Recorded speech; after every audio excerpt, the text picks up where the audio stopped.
we head off for the weekend, we do have to check in with our canine correspondents, Lola and Lui. They have the best animal stories of the week from around the world. Here's this week's edition of the Hounds Now Update. It's Hounds Now Update with Lola and Lui. This week on the Hounds, some annoyed gorillas. We'll explain this unusual sight. And we'll meet Doug and Barbara. But we begin with something you've probably never seen before. An endangered Matschie's tree kangaroo Joey from New Guinea has begun to peek out of its mother's pouch at Zoo Miami. It's still basically confined to the pouch, where it will continue to develop for the next several months before venturing away from its mother. It won't be totally weaned until it's around a year old. The Joey was born back on October 14th of last year. It takes several months before the little one actually sticks its head out of the pouch. Welcome to the world, little guy. Kind of look like sheets of paper floating in the water.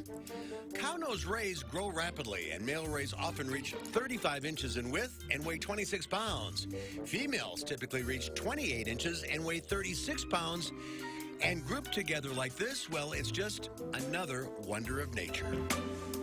Now we want you to meet Doug and Barbara. They're endangered African penguins hatched 2 months ago at the San Diego Zoo. They're the first ever to come from eggs laid by adult birds at that zoo's colony. Staffers at the zoo have been taking care of the pair to get them used to being around people.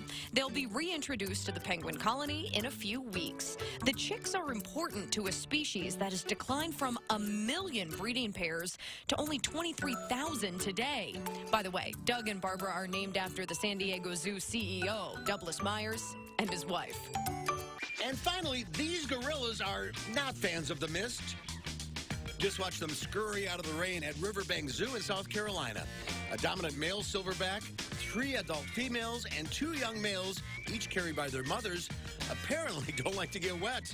The zookeeper notes gorillas are magnificent, majestic creatures full of grace and beauty, except when it rains. And that's this week's edition of the Hounds Now Update. Yeah, those gorillas do not like the rain. They are not going to be happy around here this weekend, that's for sure. Danica, thanks for helping out this week. Of course, happy to. Susan will be back on Monday. Have a great weekend, everybody. We'll see you back here on Monday.